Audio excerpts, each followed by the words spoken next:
You're at the dinner, the one with the friends from work and the partner, and your closest friend from college who flew in for the weekend, and the friend's new girlfriend who you've never met. The waiter is asking about drinks, and somewhere in the middle of ordering a glass of wine, you hear yourself laugh at something, and the laugh doesn't sound like yours. It's not fake exactly, it's just calibrated. A little louder than the laugh you use with your partner alone, a little more contained than the laugh you'd use with your college friend if she were the only one here. The work friends are getting the version of your laugh that signals I am pleasant and easy at dinners. And you are doing this without thinking about it. You have been doing it all night. This is the pattern. You walk into a room with people who know you in different ways, and some part of you starts negotiating. The version of you that texts your college friend in lowercase is not the same version that exists in front of your work friends. The version of you your partner sees at home is not the version your parents see at holidays. And when those audiences collide, when the people who know different versions are all sitting at the same table, you don't quite know which one to be, so you average them. You become a flatter, more careful, more presentable version of yourself. And you spend the entire dinner slightly more tired than the situation should make you, and you can't always say why.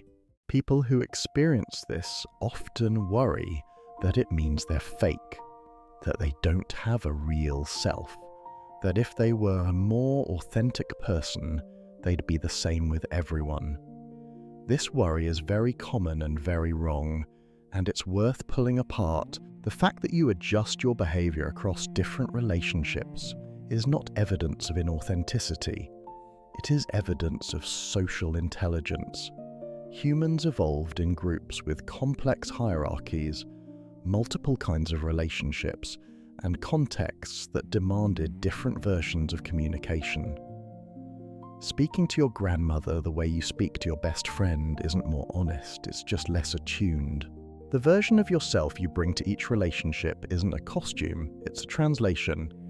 Your relationship with your parents has a specific shared history, specific inside references, specific topics that are safe and unsafe. Your relationship with your college friend has different shared history, different references, different rules. The you each relationship gets is the version of you that this particular relationship has shaped, together, over time. None of those versions is the fake one. They're all you, refracted through different histories. The problem isn't that you have multiple versions. The problem is when they all have to be in the room at once. Here's what's actually happening when those versions collide. Your brain is running a calculation researchers in social psychology have studied for decades, sometimes called self-monitoring, a concept developed by Mark Snyder in 1974. Snyder found that some people calibrate their behavior heavily based on social context, reading the room, adjusting their presentation, matching the register of the people around them, while others operate from a more stable internal sense of self, regardless of audience. He called the first group high self-monitors. What later research clarified is that high self-monitoring isn't a personality flaw. It is a form of attentiveness. The high self-monitor isn't pretending. They are reading more signals than the low self-monitor and responding to them in real time. The cost of doing that is cognitive. It takes energy to track multiple audiences simultaneously, and that energy doesn't come back at the end of the night. So when you're at the dinner with the work friends and the partner and the college friend and the stranger, your brain is running parallel processes. What does this person already know about me? What references are safe with this audience? What would my college friend say to me right now that would mortify me if my boss heard it? What would my partner do that my work friends would read as strange? Which version of my history can I bring up without explaining context that no one else at the table shares? You aren't paranoid. You're just running expensive software. And anyone who has ever been the bridge between two friend groups, or the person who introduces their partner to their family, or the only sibling at the holiday who knows what actually happened that year, anyone who has been in that position knows that this kind of calibration is real work.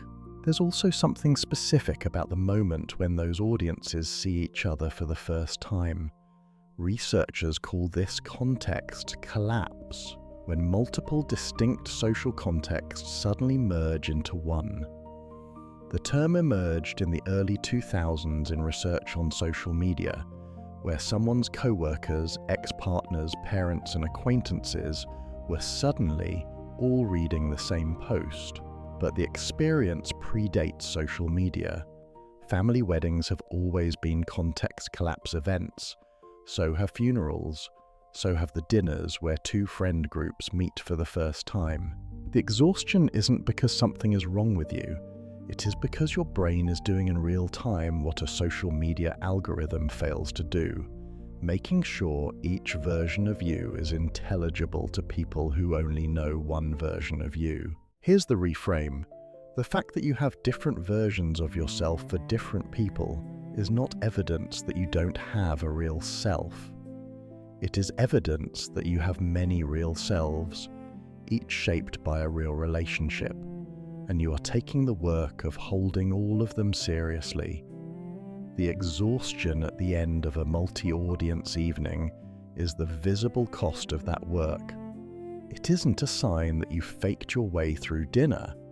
It is the receipt for an entire night of trying to make sure no one at the table felt like they got a worse version of you than they deserved. You're not someone without a real self. You're someone who has been a different real self with each of the people who have shaped you, and you're trying to bring all of them into the same room without dropping any of them. That's not inauthenticity. That's care, performed under load. People who don't experience this, who behave the same way around everyone, aren't more honest.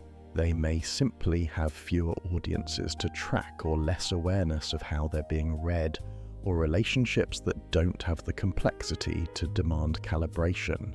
Their consistency is not evidence of greater integrity, it's evidence of a different social ecosystem. Your variation is evidence of yours. You don't have to perform a unified self at the next dinner. You don't have to pick one version and stick with it for the night. You don't have to apologize for being a slightly different person with each of the people who have shaped you.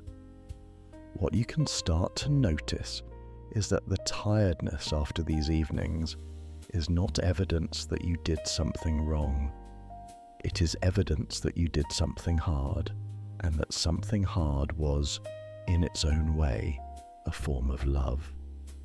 The fact that no one at the table noticed the work you were doing is not failure. It is the work going correctly. The dinner was real. All of you was at it.